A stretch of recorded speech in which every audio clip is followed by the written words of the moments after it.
नमस्कार दोस्तों, द्रोण सीरीज के इस एपिसोड में एक बार फिर से आप सभी का बहुत बहुत स्वागत है। और आज का जो टॉपिक है one of the most important topic and one of the most important topic and also one of the most interesting topic. और जैसा कि आप देख पा रहे हैं कि आज का जो टॉपिक है वो है कॉन्टिनेंटल ड्रिफ्ट थ्योरी, यानी कि महाद्वीपीय विस्थापन सिद्धांत। कि किस तरीके से हमारे महाद्वीप जो हैं वो किस तरीके से एक दूसरे से दूर हुए, कैसे आज हमारी जो प्रेजेंट लोकेशन है महाद्वीपों की वो वहां पर कैसे पहुंचे, क्या कारण रहे, क्या रीजन रहे, और इन सब चीजों के बारे में अब हम डिस्कस करेंगे। अब हम जो है वो आज डिस्कशन करेंगे। तो अगेन आपके लिए दो ही बातें हैं कि एक नोटबुक और एक पेन, नोटबुक और पेन लेके बैठ जाइए। जो मैं आपको पॉइंट बताता जाता हूं आप सीरीज से उनको लिखते रहेंगे। और अगर आप लोगों ने पहले की जो क्लासेस हैं द्रोण सीरीज की, उन क्लासेस को कंप्लीट नहीं किया है तो Haryana study IQ YouTube channel पे जाएंगे, प्लेलिस्ट के सेक्शन में जाएंगे, प्लेलिस्ट के सेक्शन में द्रोण सीरीज मिलेगी। शुरू से नहीं देखेंगे तो आपको समझ में नहीं आएगा। तो शुरू करते हैं that is continental drift theory. तो लगाइए heading the continental drift theory. Continental drift theory. अब देखो, जब हम इस कॉन्टिनेंटल ड्रिफ्ट थ्योरी की बात करते हैं तो कॉन्टिनेंटल ड्रिफ्ट थ्योरी को शुरू करने से पहले कुछ बातें हैं कि ये जो थ्योरी थी, अगर आपके पास ज्योग्राफी ऑप्शनल है तो ज्योग्राफी ऑप्शनल में भी इसको बड़ा डिटेल में डिस्कस किया जाता है। जीएस में भी इसको जितना डिस्कशन किया जाता है उससे ज्यादा डिस्कशन में करूंगा। और ये सबसे इंपॉर्टेंट मेंस का क्वेश्चन बनता है, discuss about the continental drift theory, describe about the continental drift theory. तो इसलिए जो पॉइंट है वो आपको लिखते जाना है। तो क्या है कि सबसे पहली बात यह है कि इस कॉन्टिनेंटल ड्रिफ्ट थ्योरी की जरूरत क्यों पड़ी, क्या रीजन थे, क्या कारण थे कि हमें कॉन्टिनेंटल ड्रिफ्ट थ्योरी की जरूरत पड़ी। तो हमारे कुछ क्वेश्चन थे, कुछ चीजें थी, कुछ सवाल हमारे दिमाग में थे। वो सवाल क्या थे, उन सवालों का जवाब हम जानना चाह रहे थे कि कोई थ्योरी आए और वो थ्योरी इन सवालों का जवाब दे।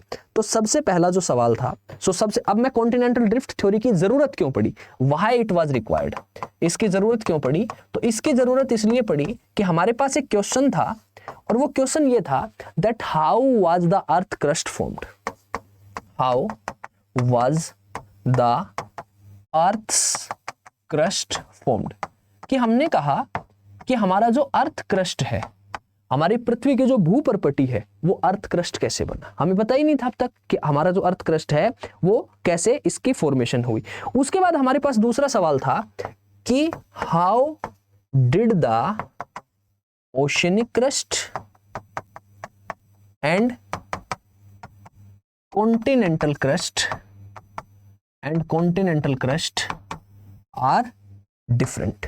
कि ये जो ओशनिक क्रस्ट है और जो कॉन्टिनेंटल क्रस्ट है, जो महाद्वीपीय भूपर्पटी है और जो महासागरीय भूपर्पटी है, वो दोनों एक दूसरे से कैसे अलग हैं, वो कैसे एक दूसरे से डिफरेंट है। तीसरा सवाल था हमारे पास, how did the continents separated. कि हमारे जो कॉन्टिनेंट्स हैं, हमारे जो महाद्वीप हैं, वो महाद्वीप एक दूसरे से अलग कैसे हुए। अगर मैं आपको एक बेसिक से आइडिया दूं, अगर मैं आपको ये बताऊं कि अगर हम एट प्रेजेंट हम देखते हैं तो यहां पर हमारे पास क्या है, ये हमारे पास साउथ अमेरिका है, ये हमारे पास क्या है, नॉर्थ अमेरिका है, यहां पर क्या है हमारे पास अफ्रीका है, ये क्या है हमारे पास ऑस्ट्रेलिया है, और ये पूरा लैंडमास क्या है, यूरेशिया है। ठीक है, तो अब एट प्रेजेंट तो हम ये देख रहे हैं, लेकिन ये यहां पर पहुंचे कैसे, क्या ये शुरू से यहीं पर थे, या फिर अगर ये नहीं थे तो ये यहां पर आए कैसे। कि हाउ द कॉन्टिनेंट्स डिस्ट्रीब्यूटेड, कि जो कॉन्टिनेंट्स हैं, how did the continents separated, और इसको बेटर लिखो, how did the continents distributed. कि ये जो कॉन्टिनेंट्स हैं ये एक दूसरे से अलग कैसे हुए, ये डिस्ट्रीब्यूट कैसे हुए। उसके बाद हमारे पास दूसरा जो सवाल था, वो दूसरा सवाल ये था कि अगर ये कॉन्टिनेंट्स डिस्ट्रीब्यूट हुए हैं तो क्या कॉन्टिनेंट्स मूव करते हैं। तो सबसे नेक्स्ट जो क्वेश्चन था वो क्या था, डू द कॉन्टिनेंट्स मूव। कि जो कॉन्टिनेंट्स हैं क्या वो कॉन्टिनेंट्स मूव करते हैं, मूवमेंट करते हैं। कि ऐसा है कि वो कॉन्टिनेंट, अगर हम कहें कि एशिया कॉन्टिनेंट है, हम कहें नॉर्थ अमेरिका है, साउथ अमेरिका है, कि वो स्थिर हैं या फिर वो अब भी चल रहे हैं। अब हमें इस बात का जवाब हमें नहीं मिल रहा था। हमने उसके बाद अगला देखा, अगला जो सवाल था वो हमारे पास सवाल था कि how the fold mountains created. How the fold mountains created. कि जो फोल्ड माउंटेन्स है, जो वलित पर्वत है वो वलित पर्वत कैसे बने। जब भी किसी प्लेनेट की जियोलॉजिकल हिस्ट्री को जानना हो तो उस प्लेनेट की जियोलॉजिकल हिस्ट्री को जानने के लिए आपको जो सबसे इंपॉर्टेंट चीज जो जाननी है, वो सबसे इंपॉर्टेंट चीज जाननी है कि आपको उस प्लेनेट की उस प्लेनेट के फोल्ड माउंटेन्स के बारे में पढ़ो।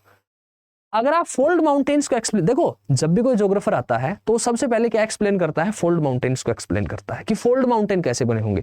बिकॉज अगर प्लेनेट की जियोलॉजिकल हिस्ट्री जाननी है तो क्या जानने होंगे, फोल्ड माउंटेन्स जानने होंगे। तो how the fold mountains created, ये किस तरीके से इसका निर्माण हुआ, किस तरीके से ये बने। अच्छा, दूसरी बात, नेक्स्ट जो क्वेश्चन था, व्हाई देयर इज वोल्केनिज्म, ये जो ज्वालामुखी आते हैं वो क्यों आते हैं, व्हाई वोल्केनिज्म, जो अर्थक्वेक आते हैं वो क्यों आते हैं। अब हमें इन सवालों के जवाब जानने थे। इन सभी सवालों के जवाब जानने के लिए अब हमने क्या किया कि हमारे पास बहुत सारे एक्सप्लेनेशन आई, हमारे पास बहुत सारे ज्योग्राफर आए और उन बहुत सारे ज्योग्राफर ने बहुत सारी बातें बताई। अब इन सब चीजों को देख, अभी तक मैं कॉन्टिनेंटल ड्रिफ्ट थ्योरी शुरू नहीं किया है, अभी तक एल्फ्रेड वेगनर नहीं आया है। इन सवालों के जवाब हम जानना चाह रहे थे। बहुत सारे ज्योग्राफर आ रहे थे, वो अलग अलग बातें बता रहे थे। तो हमने देखा कि हमने एक चीज नोट की। क्या किया हमने कि आप ज्योग्राफी, आप अपनी एटलस निकाल लेंगे और एटलस निकाल के आप वर्ल्ड का मैप देखेंगे। जब आप वर्ल्ड का मैप देखेंगे तो आप पाएंगे कि जो नॉर्थ अमेरिका है वो नॉर्थ अमेरिका कुछ इस प्रकार से है, और जो साउथ अफ्रीका जो अफ्रीका है वो अफ्रीका कुछ इस प्रकार से है। इसका मतलब यह है कि जब आप अफ्रीका को और साउथ अमेरिका को, मैं नॉर्थ अमेरिका बोल गया, I think, I am sorry for that, तो ये साउथ अमेरिका है और ये अफ्रीका है, कि साउथ अमेरिका को और अफ्रीका को जब आप ऐसे मर्ज करके देखते हैं, इनकी जो ये साइड है, इनकी ये जो साइड है, इस साइड को जब आप देखते हैं, आप वर्ल्ड का मैप देख लीजिए, आप पाएंगे कि ये दोनों एक दूसरे में क्या हो जा रहे हैं, फिट हो जा रहे हैं। ये दोनों एक दूसरे में फिट हो जा रहे हैं। इस बात का हमें पता था, हम जानते थे इस बात को कि coastline of South America, तो क्या लिखेंगे, we knew about this that coastline of South America and Africa matches, ये क्या हो जाती हैं, मैच हो जाती हैं। ये दोनों कोस्ट लाइन आपस में एक दूसरे के साथ क्या होगी, सेट होगी, और जब ये सेट होगी तो ये एक दूसरे के भीतर क्या हो जा रही हैं, फिट हो जा रही हैं। और ये जब एक दूसरे के भीतर फिट हो जा रही हैं तो हम इसको क्या कहते हैं, हम इसको कहते हैं, it is called as jigsaw fit, it is called as jigsaw fit, इसे जिगसा फिट कहा जाता है। एक ज्योग्राफर हुए जिनका नाम था बेंजामिन फ्रैंकलिन और बेकन। तो जो बेंजामिन फ्रैंकलिन और बेकन जो थे in the 15th century, in the 16th century, वो दोनों इस बात को एक्सप्लेन कर रहे थे। उन्होंने सबसे पहले इस चीज को ऑब्जर्व किया कि यार ये जो कोस्ट लाइन है और ये जो कोस्ट लाइन है, ये कोस्ट लाइन आपस में क्या हो रही है, मैच हो रही है। और अगर ये दोनों कोस्ट लाइन आपस में मैच हो रही है तो इसका मतलब कहीं ऐसा हुआ होगा कि ये दोनों जो महाद्वीप हैं, ये दोनों महाद्वीप किसी एक समय पर क्या रहे होंगे, एक ही जगह पर रहे होंगे। ओके, तो ये किसने बताया, बेकन, और दूसरे जो थे उनके साथ थे Benjamin Franklin. Benjamin Franklin in the 15th, in the 16th century they observed this, उन्होंने इस चीज को क्या किया, ऑब्जर्व किया, और इसको हमने क्या कहा, it is called as the jigsaw fit. उसके बाद क्या हुआ, तो ये एक एविडेंस था, अभी तक कॉन्टिनेंटल ड्रिफ्ट थ्योरी नहीं आई है। अच्छा, उसके बाद क्या हुआ, दूसरे नंबर पर जो ज्योग्राफर आए, वो ज्योग्राफर आए, उनका जो नाम था वो थे एक जर्मन स्नाइडर। उन्होंने क्या कहा, उन्होंने कहा कि यार एक बात समझो तुम, उन्होंने कहा एक बात समझो कि जब हम ये कहते हैं कि ये क्या है हमारे पास, ये हमारे पास क्या है, नॉर्थ अमेरिका है, ठीक है। ये जो नॉर्थ अमेरिका है, यहां पर एक माउंटेन रेंज है जिन्हें हम क्या कहते हैं, एपलेशियन माउंटेन्स कहते हैं। आप अपनी एटलस निकाल लेंगे, उस एटलस में लोकेट कर लेंगे, और यहां पर क्या है, एपलेशियन कोलफील्ड है। यहां पर क्या है, एपलेशियन कोलफील्ड है, ठीक है, एपलेशियन कोलफील्ड है। यहां लेक एरी है, और ये पूरे का पूरा क्या है, लेक एरी इंडस्ट्रियल रीजन है पिट्सबर्ग के आसपास। This is Lake Erie, Lake Erie industrial region, ठीक है, ओके। उसने कहा कि आप एक चीज जानो, आप एक चीज समझो कि ये कहता है कि जो ये नॉर्थ अमेरिका है, इस नॉर्थ अमेरिका का जो कोल फील्ड है वो किसके साथ मैच होता है, it matches with the western Europe, जो वेस्टर्न यूरोप है उस वेस्टर्न यूरोप के कोल फील्ड के साथ मैच होता है। जब हम वेस्टर्न यूरोप की बात करते हैं तो ब्रिटेन है, बेल्जियम है, जर्मनी है, आप लोकेट करेंगे ब्रिटेन, बेल्जियम, जर्मनी, यहां पर क्या है, कोल फील्ड है। जैसे जर्मनी में एक कोल फील्ड है जिन्हें रूहुर कोल फील्ड कहा जाता है। आप देखेंगे कि इन्हें क्या कहा जाता है, रूहुर, और रूहुर कोल फील्ड है जो वर्ल्ड वाइड फेमस है, किसके लिए, कोल के लिए। ठीक है, ब्रिटेन की बात करते हैं तो ब्रिटेन में क्या है, पेनाइन्स है, पेनाइन्स कोल फील्ड है, पेनाइन्स है। जर्मनी में रूहुर कोल फील्ड है, जर्मनी में क्या है, रूहुर कोल फील्ड है। जब हम बेल्जियम की बात करते हैं तो एक रिवर है म्यूज रिवर।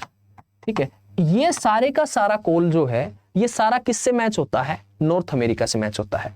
अब अगर ये कोल फील्ड नॉर्थ अमेरिका से मैच होते हैं तो हमने समझा कि कहीं ना कहीं यहां जो चीजें हैं वही चीजें यहां मिल रही हैं, तो ये दोनों चीजें क्या रही होंगी, एक रही होंगी। कोई समय रहा होगा, कोई जमाना रहा होगा जब ये दोनों चीजें क्या रही होंगी, एक रही होंगी।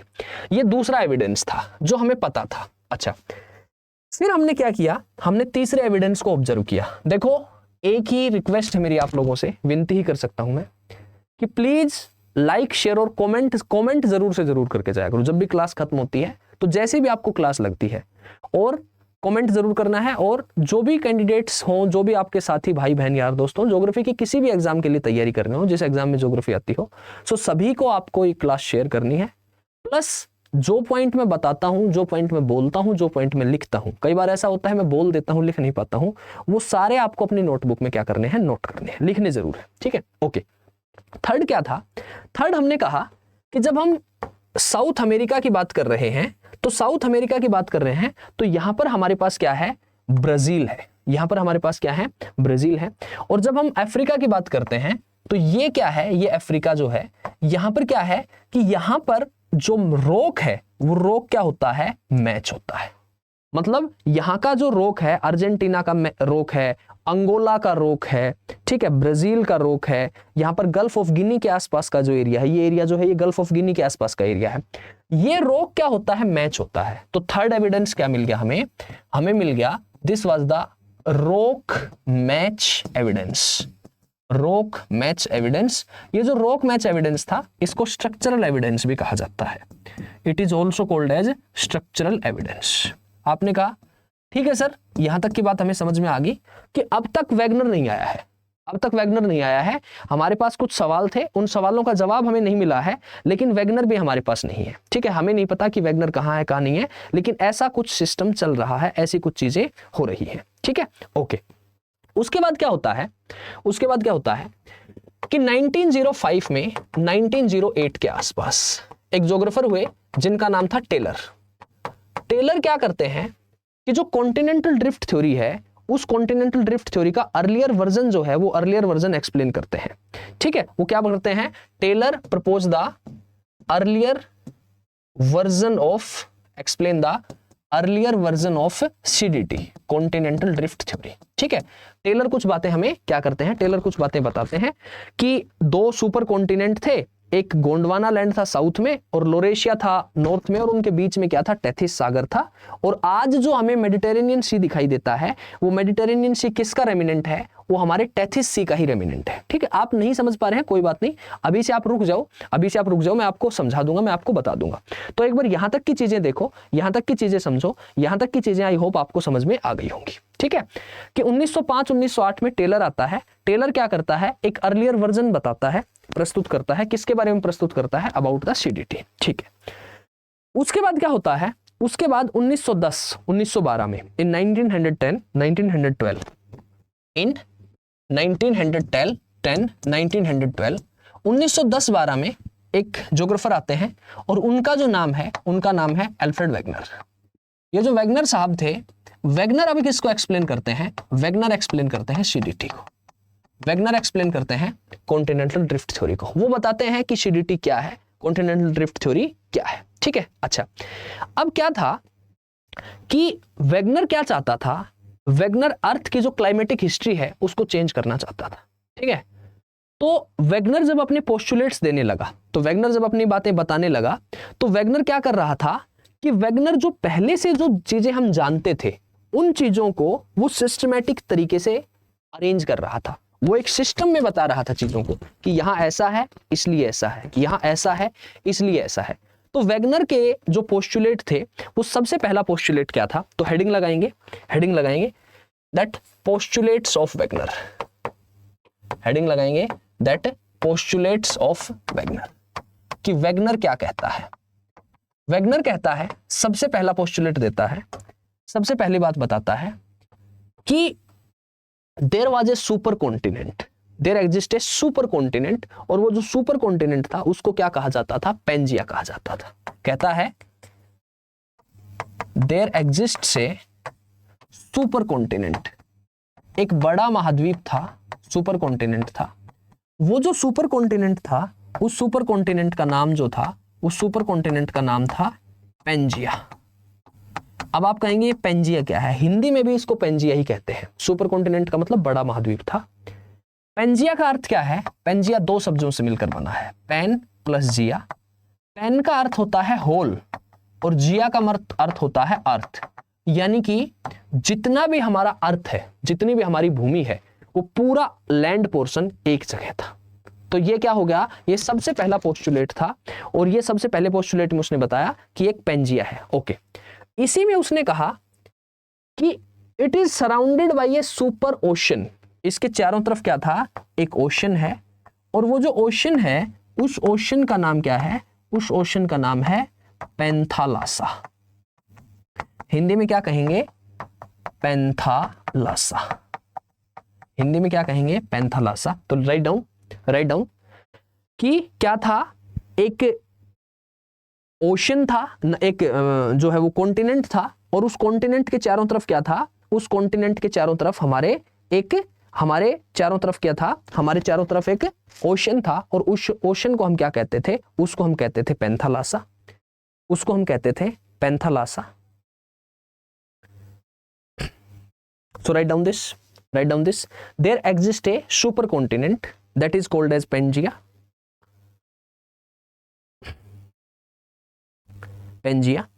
अब ये जो चीजें वो बता रहा था, तो जब हम ज्योग्राफी ऑप्शनल पढ़ते हैं तो वहां हम जानते हैं, जीएस के हिसाब से जरूरी नहीं है, कि ये कार्बोनिफेरस टाइम के बारे में बता रहा था, बिफोर 350 मिलियन ईयर्स अगो।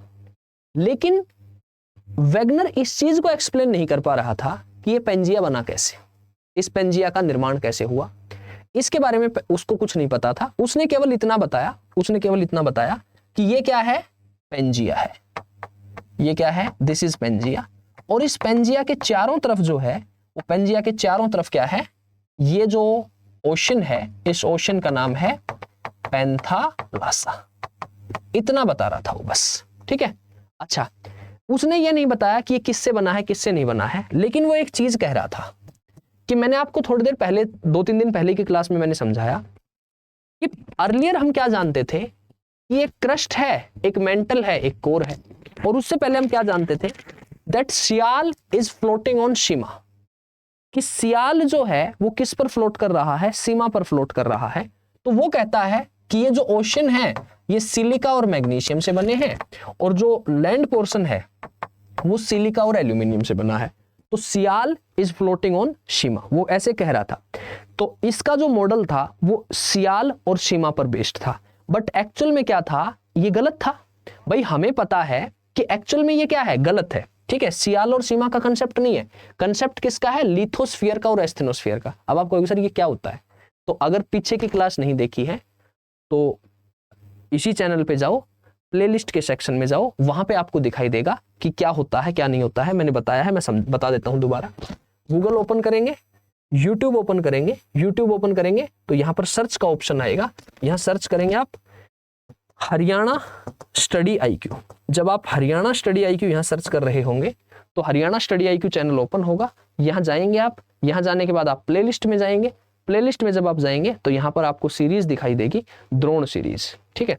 ये जो द्रोण सीरीज है, इसमें देखो, इस प्लेलिस्ट को शुरू से देखो, earth and associated feature, latitude longitude, earth and its composition, rock and volcanic intrusive landform and the earthquake waves, ठीक है। उसके बाद फिर आप किस पर पहुंचेंगे, सीडीटी पर पहुंचेंगे, कॉन्टिनेंटल ड्रिफ्ट थ्योरी पर पहुंचेंगे, ठीक है। तो ये क्या बता रहा था, ये वैगनर बता रहा था।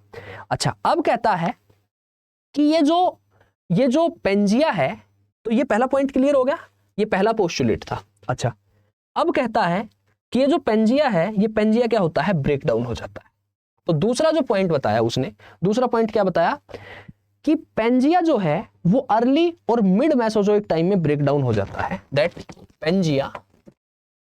Pangaea broke in early and mid Mesozoic time, early and mid Mesozoic time before 180 before 200 million years अगो।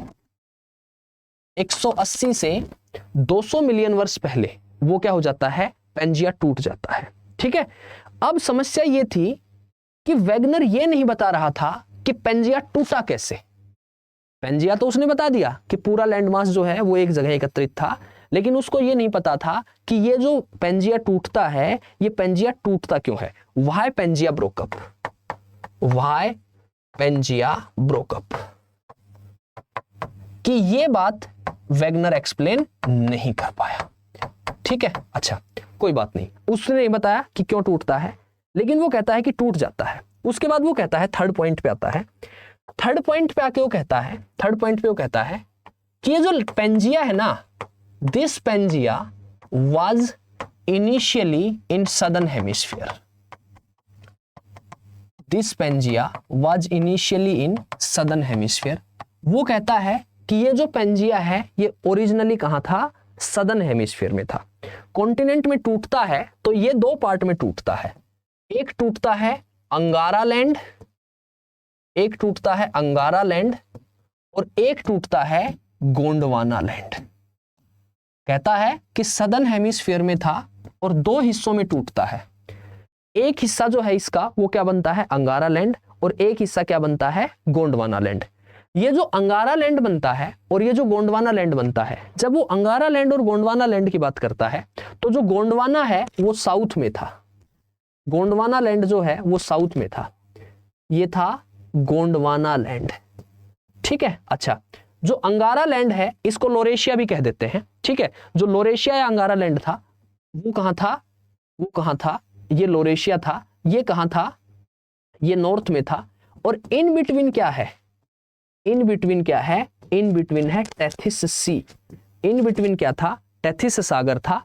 और आज हमें जो मेडिटेरेनियन सी दिखाई देता है, मेडिटेरेनियन सी किसके बीच में है, बिटवीन द अफ्रीका, जो अफ्रीका है उसके नॉर्थ में है और जो यूरोप है उसके साउथ में है। तो वो किसका रेमिनेंट है, वो किसका अवशेष है, वो इस टेथिस सी का ही अवशेष है।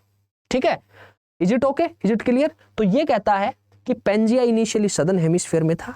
पेंजिया क्या होता है, टूटता है, और जब वो टूटता है तो दो पार्ट में टूटता है, और फिर फर्दर ये जो है दो पार्ट ये आगे टूटते हैं, तो गोंडवाना लैंड और अंगारा लैंड। अब हमने कहा कि यहां तक की बात हमें समझ में आ गई। ठीक है, तो एक बार इसको नोट डाउन कर लो, इसको लिख लो, जिसने नहीं लिखा है वो इसको क्या कर लेंगे, लिख लेंगे एक बार। ओके, अच्छा लोरेशिया का ही दूसरा नाम अंगारा लैंड है, ये मैं बता देता हूं, ये कंफ्यूज मत हो जाना इसमें। This Laurasia is also known as Angara land, Angara land. आपने कहा ठीक है सर, यहां तक की बात समझ में आ गई, ये वैगनर ने बता दिया हमें। अब ये जब टूटा, ये जो पेंजिया है ये जब टूटा, तो वो ही कह रहा है कि पेंजिया यहां है, पेंजिया जो है वो यहां है। ठीक है, इस पेंजिया के चारों तरफ क्या है, पेंथालासा है, और ये पेंजिया क्या हो जाता है, टूट जाता है, ब्रेक हो जाता है। ये ब्रेक होके मूव कैसे करता है, तो वैगनर कहता है कि ये मूव करता है नॉर्थवर्ड और ये मूव करता है वेस्टवर्ड। ठीक है, सो ये कहां पर मूव करता है, तो ये आपसे प्रीलिम्स में भी पूछा जा सकता है। It moves northward and westward. अब समस्या खड़ी हो जाती है, अब समस्या ये खड़ी हो जाती है कि ये तो उसने बता दिया कि नॉर्थवर्ड मूव करेगा, वेस्टवर्ड मूव करेगा। अब उससे पूछा कि तू ये बता कि मूव क्यों कर रहा है। अब वैगनर साहब, वैगनर बहुत टैलेंटेड आदमी था, बहुत इंटेलेक्चुअल पर्सन था। ठीक है, पूरे अर्थ की क्लाइमेटिक हिस्ट्री को बदलना चाहता था। अब वैगनर के पास इस चीज का प्रमाण जो था वो क्या किया, उसने टेलर के आइडिया को चुरा लिया। वैगनर ने जो टेलर जो आइडिया बता रहा था 1905 में, 1908 में, उस टेलर के आइडिया को चुरा लिया। उसने कहा कि ये जो फ्लोट करते हैं, और ये जो मूव करते हैं नॉर्थवर्ड और वेस्टवर्ड, इसके लिए क्या जिम्मेदार है? पोल फ्लिंग फोर्स जिम्मेदार है। पोल फ्लिंग फोर्स जो है वो रिस्पॉन्सिबल है। उसने कहा इसके लिए कौन रिस्पॉन्सिबल है? सन और मून का जो ग्रेविटेशनल पुल है, जो सूर्य और चंद्रमा का गुरुत्वाकर्षण खिंचाव है, वो जिम्मेदार है। उसने कहा इसके लिए कौन जिम्मेदार है? इसके लिए पोल फ्लिंग फोर्स जो है वो पोल फ्लिंग फोर्स जिम्मेदार है।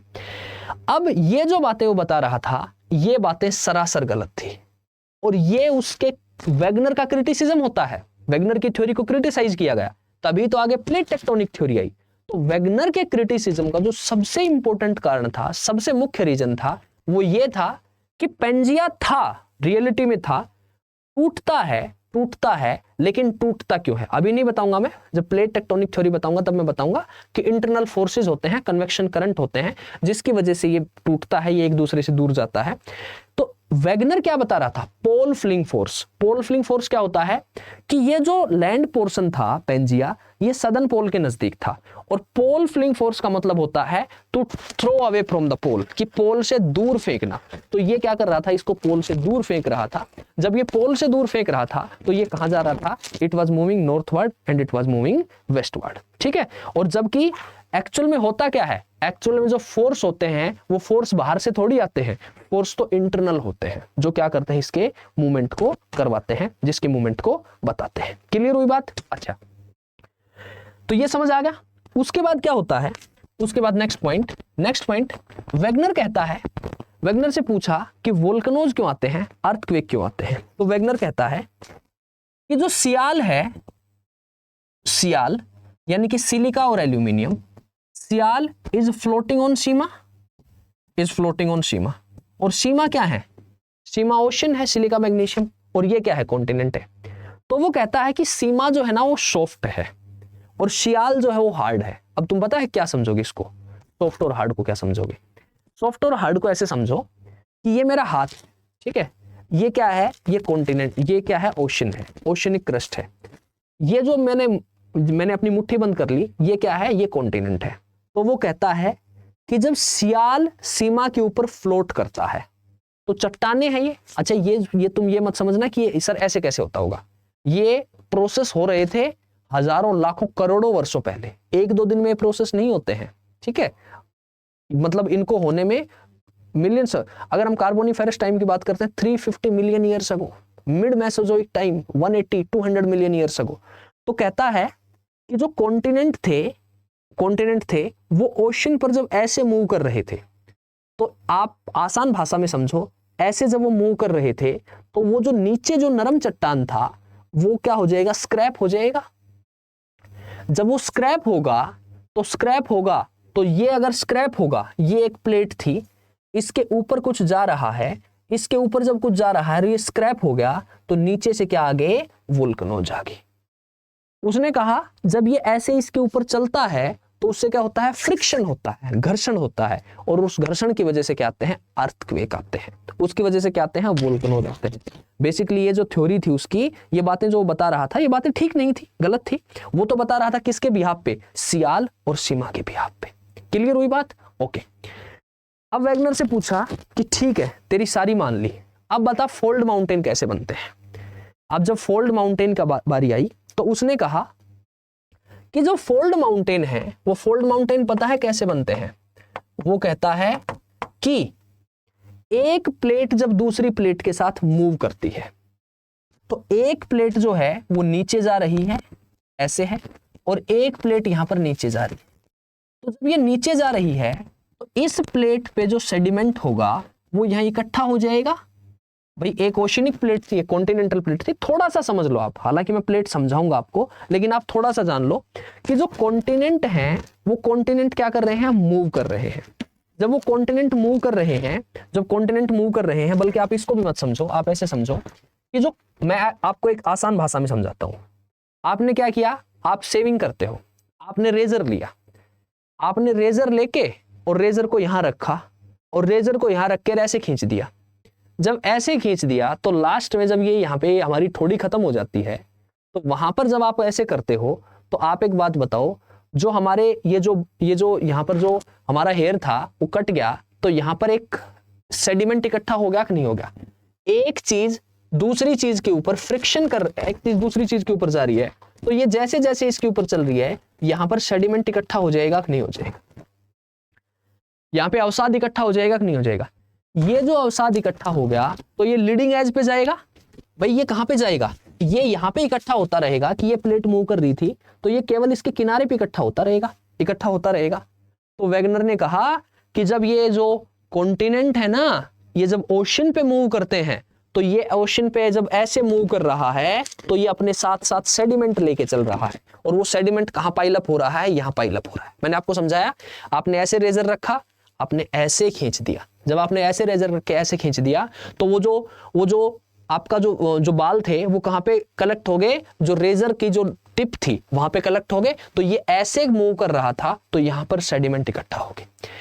ये जो सेडिमेंट इकट्ठा हो गए ये लीडिंग एज पे होंगे। अब ये लीडिंग एज पे होंगे तो आप एक बात बताओ कि रॉकीज माउंटेन्स हैं और जो एंडीज माउंटेन्स हैं वो कहां पर हैं, किनारे पर है। ठीक है, जब हम रॉकीज और एंडीज की बात करते हैं तो रॉकीज और एंडीज यहां पर क्या है हमारे पास, ये क्या है हमारे पास, ये एंडीज है हमारे पास। जब आप एटलस देखोगे तो रॉकीज और एंडीज जो हैं वो कहां पर हैं, एज पे है। क्लियर हुई बात। जो ग्रेट डिवाइडिंग रेंज है वो कहां पर है, एज पे है। ठीक है, जब आप देखोगे तो ग्रेट डिवाइडिंग रेंज जो है वो कहां पर है, मैं दिखा दूं आपको, मैं दिखा देता हूं ताकि एक्सप्लेन हो जाए अच्छे से। रॉकीज माउंटेन्स, जब हम रॉकीज माउंटेन्स की बात करते हैं तो रॉकीज माउंटेन हमें कहां दिखाई देते हैं, ये देखो, ये है रॉकीज। अब ये जो आपको दिखाई दे रहा है रॉकीज, ये कहां है, किनारे पे है कि नहीं है, किनारे पे है। इसी तरह अगर आप कहोगे कि सर एंडीज कहां है, तो जब आप साउथ अमेरिका जाओगे तो एंडीज माउंटेन रेंज जो है वो एंडीज माउंटेन रेंज कहां पे है, जस्ट गिव मी मिनट, ये देखो एकदम कॉर्नर पे है कि नहीं है, एकदम कॉर्नर पे है। देखो ये दिख रहा है ना आपको, ये जो डॉटेड लाइन दिखाई दे रही होगी, इस डॉटेड लाइन में क्या है, ये एंडीज है, ये एंडीज है, लॉन्गेस्ट माउंटेन रेंज है वर्ल्ड में। इसी तरह जो ग्रेट डिवाइडिंग रेंज है वो भी ऐसे ही है, ग्रेट डिवाइडिंग रेंज। ठीक है, जो ग्रेट डिवाइडिंग रेंज है, अगर हम ग्रेट डिवाइडिंग रेंज की बात करते हैं तो ये देखो, ये ग्रेट डिवाइडिंग रेंज है। ठीक है, ये भी कहां पर है, ऑस्ट्रेलिया के कॉर्नर पे है। तो हम कहते हैं कि ये जो माउंटेन्स हैं ये तो कॉर्नर पे हैं, तो ये तो एक्सप्लेन हो गए कि भाई लीडिंग एज पे चल रहे थे, लीडिंग एज पे चल रहे थे। अब उससे पूछा, अब बता हिमालयाज कैसे बने। अब हिमालयाज का जवाब उसके पास नहीं था। उससे पूछा कि यूराल्स कैसे बने, यूराल का जवाब नहीं था। उससे पूछा कार्पेथियन कैसे बने, उसका जवाब नहीं था। उससे पूछा जो ये ट्रांस यूरेशियन माउंटेन रेंज है, अब आप कहेंगे sir trans Eurasian mountain range का, ठीक है, तो जो ट्रांस यूरेशियन माउंटेन है, ये ट्रांस यूरेशियन माउंटेन रेंज है, ये कैसे बनी, ये बता। अब ये है, देखो, ठीक है, तो ये हिंदू कुश है, ये हिमालयाज हैं, जग्रोज हैं, ठीक है, टोरस माउंटेन्स हैं।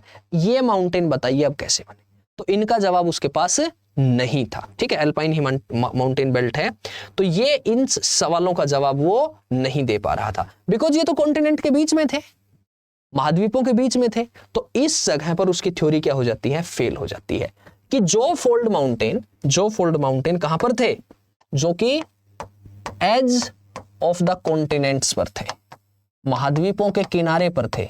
ये तो उसने एक्सप्लेन कर दिए, बट उसके पास किसका जवाब नहीं था, जो ट्रांस यूरेशियन माउंटेन्स थे वो कैसे बने। ठीक है, हमें तो पता है ना कि हिमालयाज कैसे बनते हैं, दोनों प्लेट आपस में टकराते, वो तो प्लेट टेक्टोनिक थ्योरी आती है। वेगनर की बात कर रहे हैं, वेगनर के पास इसका जवाब नहीं था।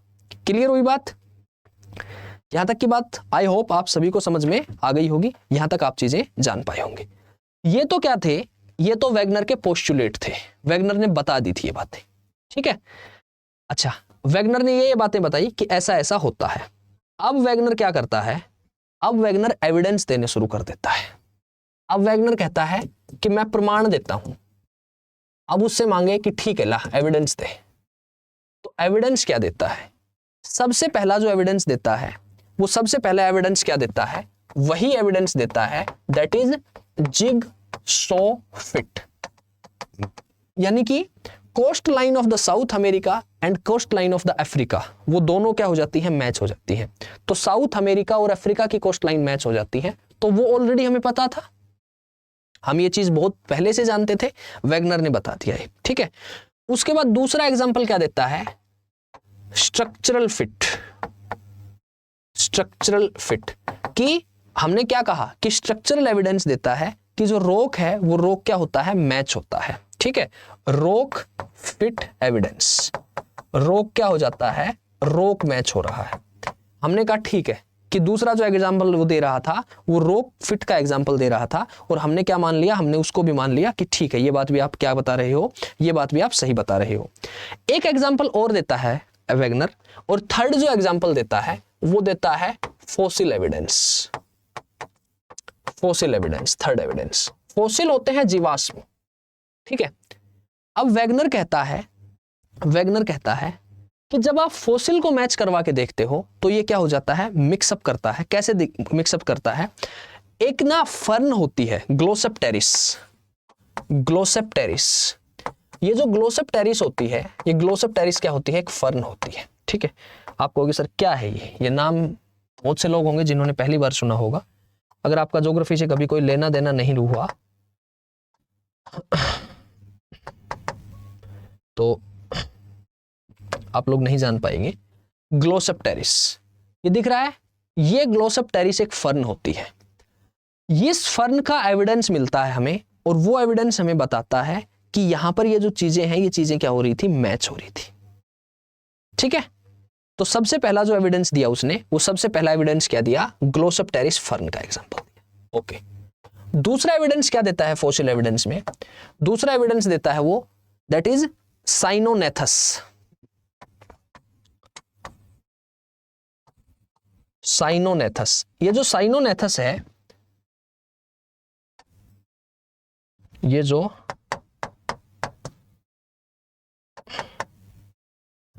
साइनोनेथस है, ये देखो, ये इमेज दिख रही है साइनोनेथस। आप यहां सर्च करेंगे ना कि साइनोनेथिस वैगनर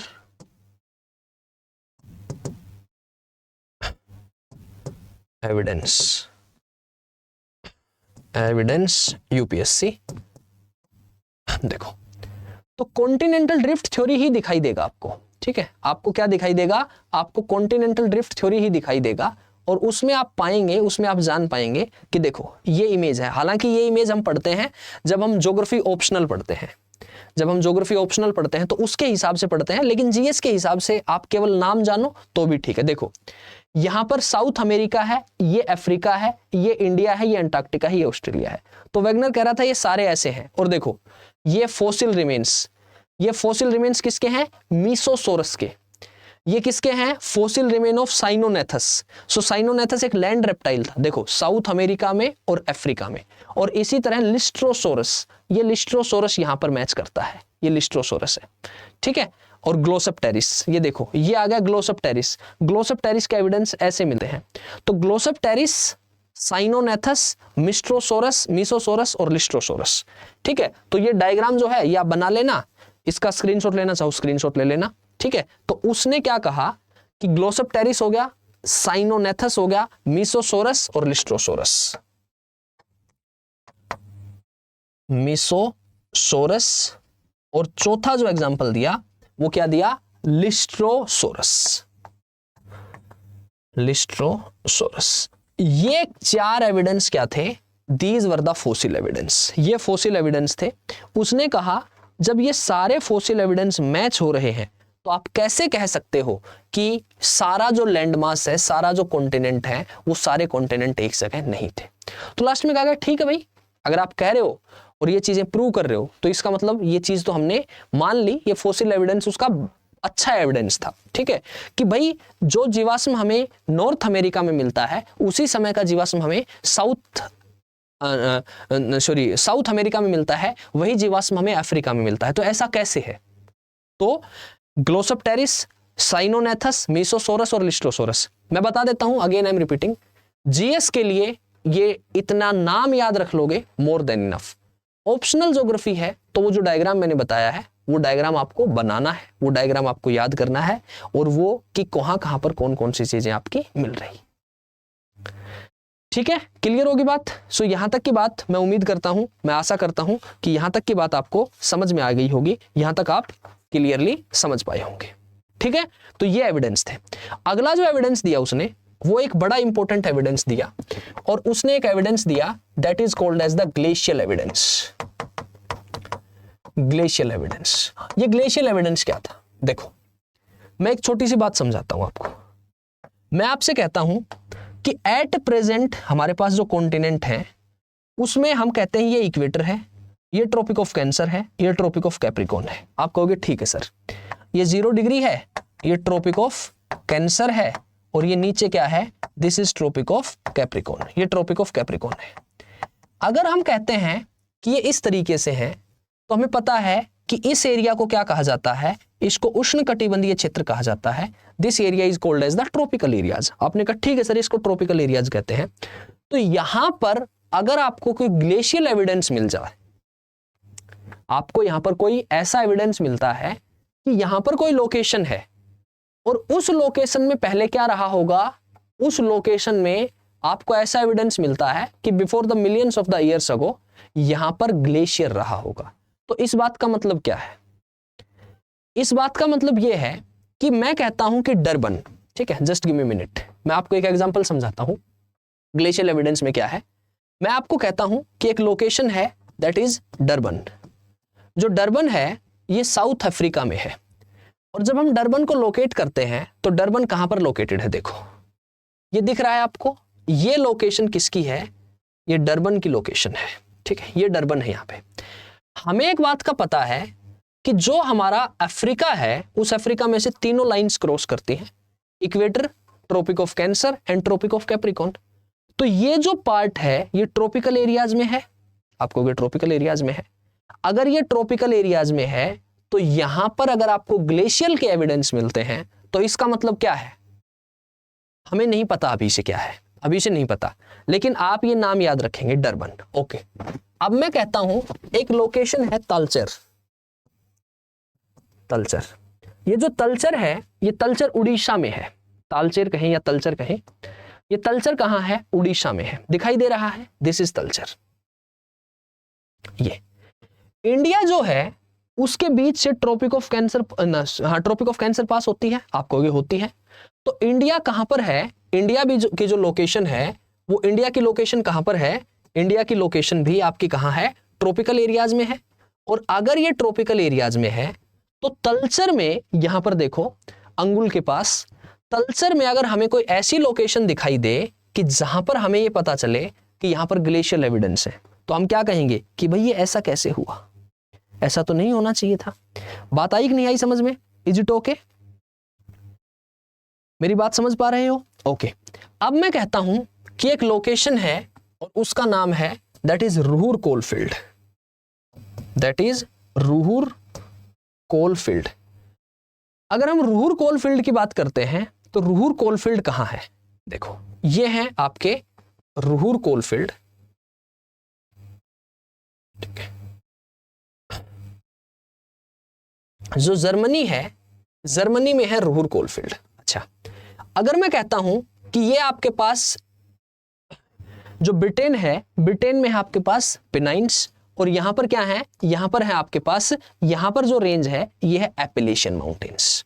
ठीक है, ये क्या है? ये एपेलेशियन माउंटेन्स है। तो ये जो एरिया है ये तो टेम्परेट एरिया है, ये जो एरिया है ये तो टेम्परेट एरिया है, और यहां पर क्या है? कोलफील्ड है। ये कोलफील्ड कैसे बने? ये कोलफील्ड ऐसे बने कि before the millions of the years ago यहां पर क्या थे? बहुत सारे जंगल थे, यहां पर क्या थे? पेड़ पौधे थे। लेकिन क्या हुआ कि कॉन्टिनेंट्स ब्रेक हुए। जब कॉन्टिनेंट ब्रेक हुए तो वो कॉन्टिनेंट डिफरेंट डायरेक्शंस में गए, अलग अलग दिशाओं में गए, नॉर्थवर्ड और वेस्टवर्ड। अब क्या समझाऊंगा मैं आपको। देखो, अब समझना बात को कि ग्लेशियल एविडेंस क्या है। कि वैगनर जो था वो वैगनर कह रहा था कि भाई ऐसा है कि ये क्या है मेरे पास, ये क्या है? वो उसने कहा कि ये पेंजिया है, ये है पेंजिया। और पेंजिया किसके नजदीक था? सदर्न हेमिस्फीयर के नजदीक, सदर्न पोल के नजदीक था। अब उस समय पर जो लोकेशन इस साउथ पोल के नजदीक थी, उस समय पर जो लोकेशन साउथ पोल के नजदीक थी, जब ये ब्रेक हुआ और ये दूर गया तो आज वो लोकेशन कहां पहुंच गई? आज वो लोकेशन इक्वेटोरियल एरियाज में आ गई। और जो लोकेशन पहले इक्वेटर के नजदीक थी, आज वो कहां चली गई? वो टेम्परेट एरियाज में चली गई। मेरी बात समझ पाए कि नहीं समझ पाए? मैंने कहा कि तलचर है और डरबन है, अब तुम कहते हो कि ट्रॉपिकल एरियाज में है, लेकिन ओरिजिनली ये किसके नजदीक थे? They were near by the south pole. और साउथ पोल के नजदीक थे तो यहां क्या थे? ग्लेशियर थे। यहां जो लोकेशन थी वो किसके नजदीक थी? इक्वेटर के नजदीक थी। इक्वेटर के नजदीक थी तो वहां पर बारिश होती थी, पेड़ पौधे थे, गर्मी थी, हॉट वेट क्लाइमेट था। अब वो लोकेशन टूट के कहां पहुंच गई? टेम्परेट एरियाज में। लेकिन millions of the years, high temperature, high pressure, वहां पर क्या बन गए? वहां पर आज रिच कोलफील्ड बन गए। समझ आई कि नहीं आई बात? इज इट ओके और नॉट? ठीक है, तो कमेंट जरूर किया करो।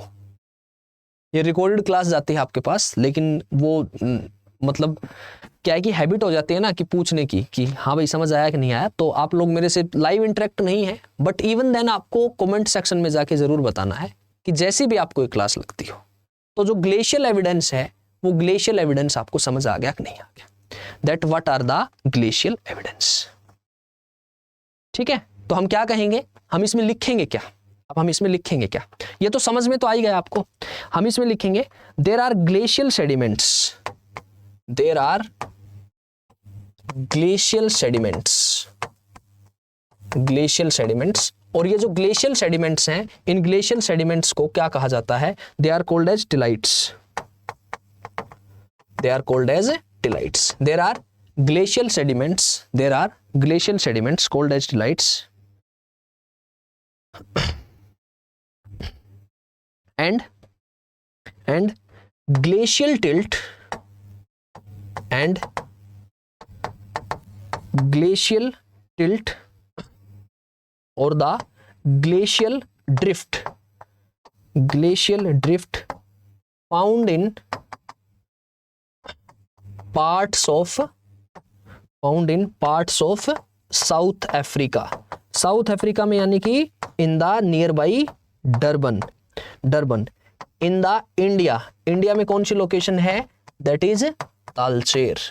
And the write down glacial drift found in parts of south Africa in Durban, Durban and India,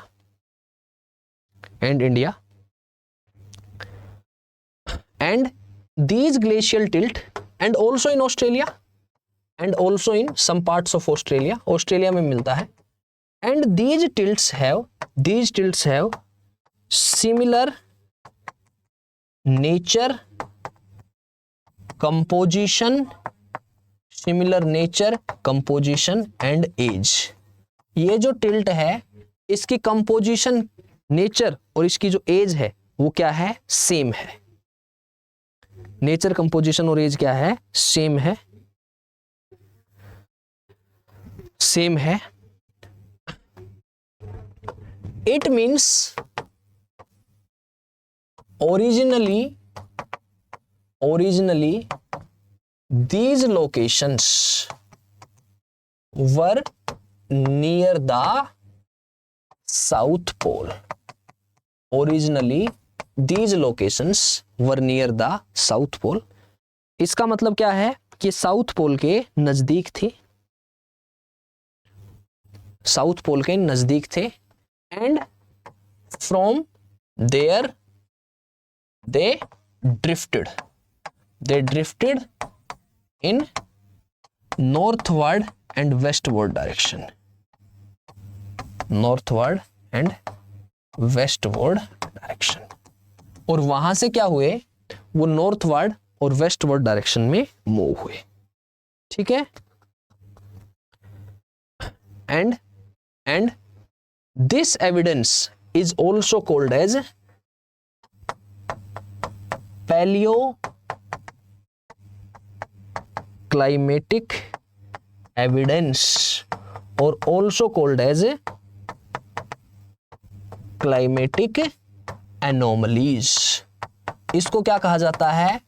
palaeo climatic evidence या फिर क्लाइमेटिक एनोमली कहा जाता है। ये जो पैलियो वर्ड होता है ना, पैलियो ज्योग्राफी में ये बहुत सुनेंगे आप। इस पैलियो शब्द का जो मीनिंग होता है, इस पैलियो शब्द का जो अर्थ होता है, वो पैलियो शब्द का अर्थ होता है वेरी ओल्ड। पैलियो शब्द का मतलब क्या होता है? बहुत ज्यादा पुराना।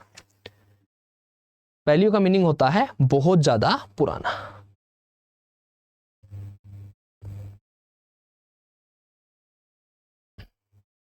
बहुत ज्यादा पुराना। So this was the palaeoclimatic evidence. This was the palaeoclimatic evidence. ठीक है, ये था। अब ये उसने प्रमाण दिए, तो अब एक चीज आती है दैट आप एनालिसिस क्या करेंगे? What is the analysis of continental drift theory, कि आप इसको कैसे एनालाइज करेंगे कि ये ठीक थी, ये गलत थी, ये सही बता रहा था, ये गलत बता रहा था, ये क्या कह रहा था। तो जब हम इसका एनालिसिस करते हैं, जब हम इस थ्योरी को आगे फर्दर एनालिटिक वे में देखते हैं, तो हम कहते हैं कि जो वैगनर की थ्योरी थी, ये पहली थ्योरी थी जो कि लॉजिकल थी। तो इसमें क्या लिखेंगे? This was the first logical theory based on scientific evidences. भाई जो वो बता रहा था उसके साथ साथ वो क्या दे रहा था? एविडेंस दे रहा था, साइंटिफिक एविडेंस दे रहा था वो। ठीक है, ज्योग्राफी ऑप्शनल में तो हम पढ़ते हैं कि जो कॉन्टिनेंट्स होता है उसके नीचे आइलैंड्स जो बनते हैं वो भी क्यों बनते हैं, लेकिन जीएस के लिए जरूरी नहीं है। ठीक है, तो जो एनालिसिस था, एक और भी एग्जांपल पढ़ते हैं हम, लेमिंग्स का एग्जांपल पढ़ते हैं, बट हम नहीं पढ़ेंगे, यहाँ पे डिस्कस नहीं करेंगे। तो एनालिसिस में क्या कहा हमने कहा कि this theory was very logical theory, बहुत लॉजिकल थ्योरी थी, and this theory was based on the scientific evidences. वो हर बात जो बता रहा था तो ऐसे नहीं बता रहा था, वो हर चीज के पीछे एक प्रमाण दे रहा था। वो प्रमाण सही था, वो प्रमाण गलत था, दैट्स ए डिफरेंट इशू। उसने एक जो है वो हमें हर बात के बारे में प्रमाण दिया। दूसरी बात, उसने एक चीज और अच्छी की कि उसने ये कहा कि जो अर्थ क्रस्ट है और जो ओशिनिक क्रस्ट है, यानी कि जो कॉन्टिनेंटल क्रस्ट है और ओशिनिक क्रस्ट है, उसने एक चीज की कि Wagner theory, write down, Wagner's theory was a landmark theory. Wagner theory was a landmark theory. अब क्या लैंडमार्क था? That challenged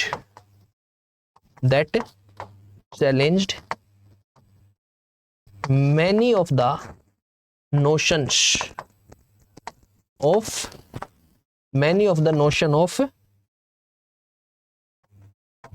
permanency of earth's oceans and continents।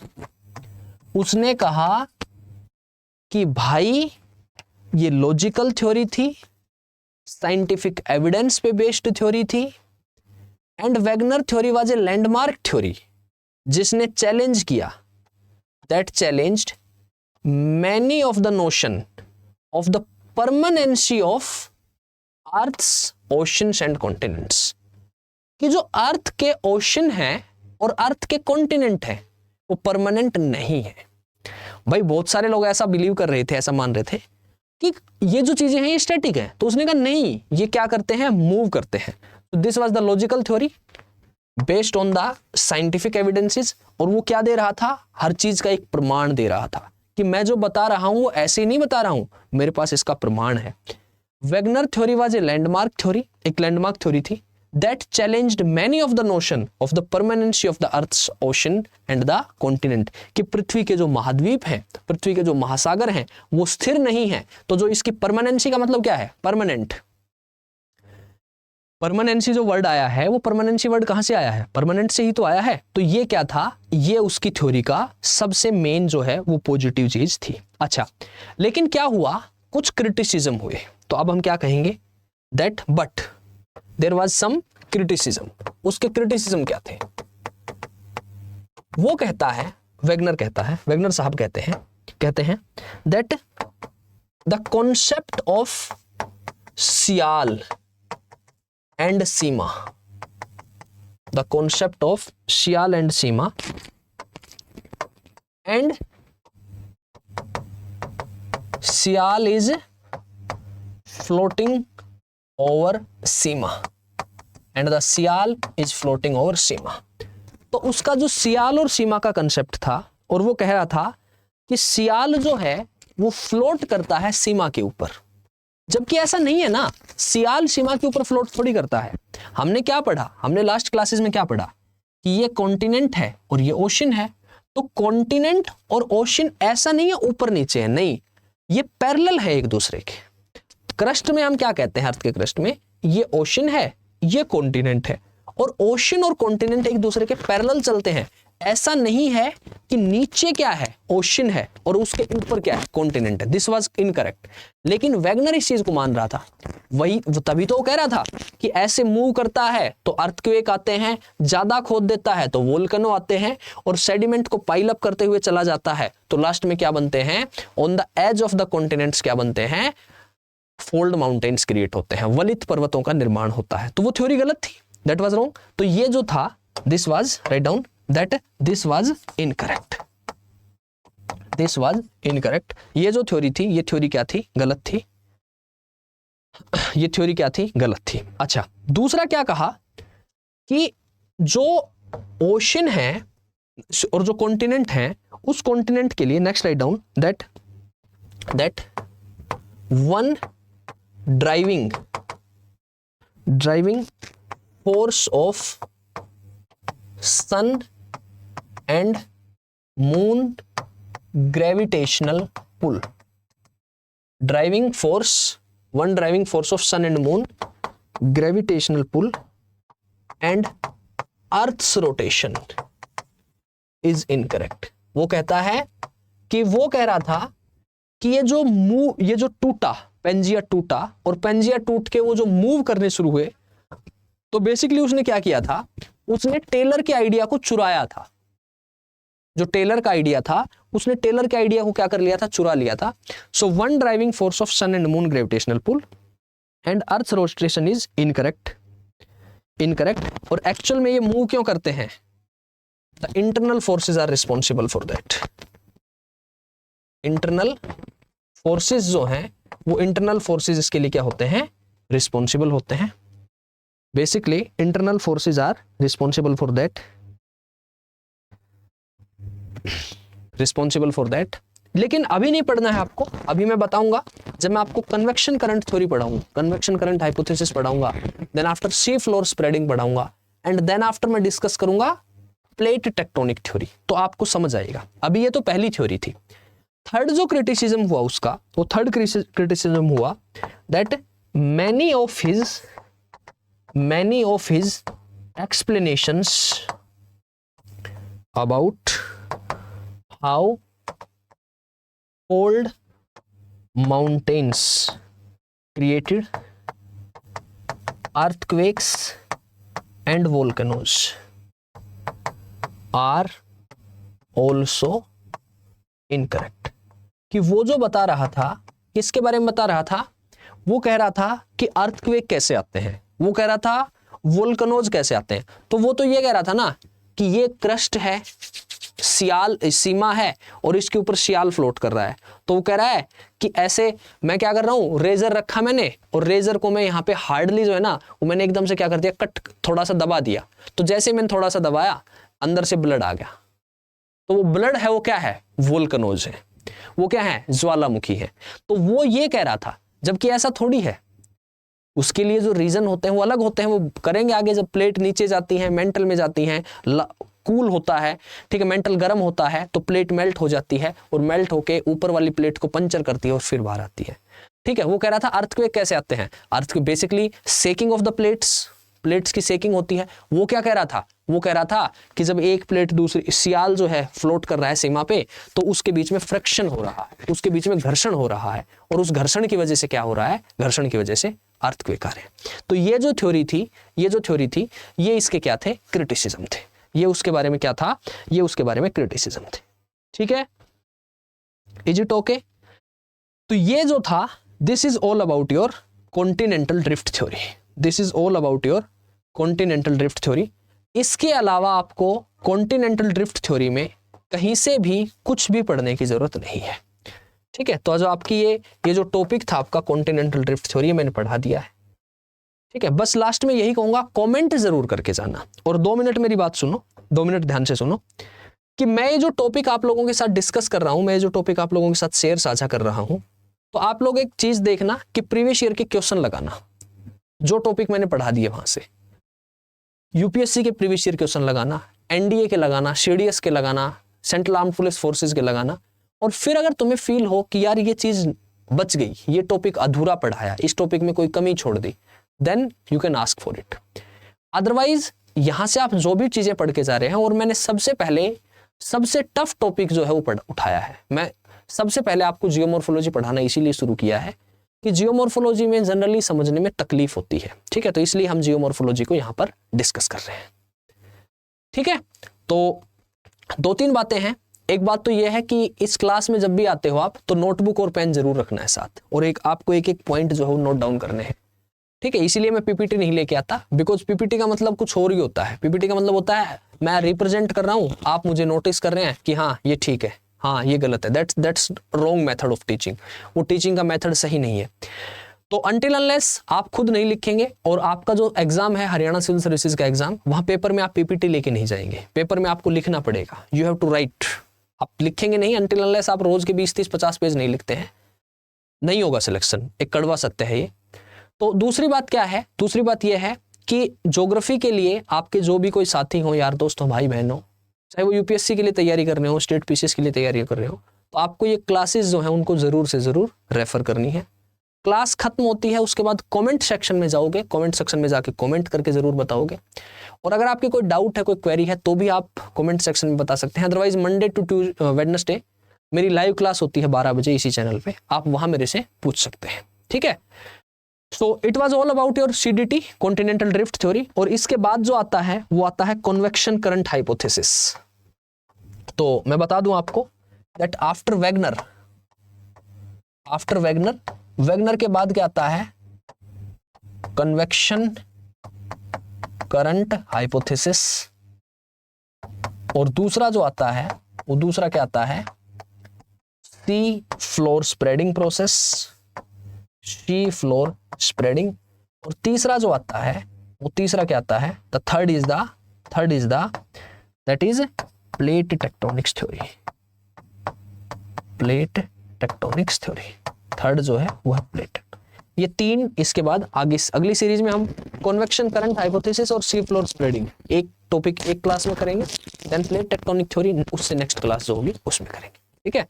तो इसी नोट के साथ आज रोकना चाहूंगा, मुलाकात करते हैं नेक्स्ट सेशन में। तब तक के लिए bye, see you, take care. हंसते रहिए, पढ़ते रहिए, लड़ते रहिए, झगड़ते रहिए। सेशन को लाइक, शेयर और कमेंट जरूर से जरूर करें। And that's it. और क्या है, बाकी कुछ नहीं है। बाकी ये है कि आप लोगों का ये जो टॉपिक था that was the continental drift theory, ये मैंने आपको डिस्कस कर लिया है, मैंने आपको समझा दिया है। इसके अलावा आपको केवल प्रीवियस ईयर क्वेश्चन लगाने हैं। एक मेंस का क्वेश्चन लिखना है, explain about continental drift theory.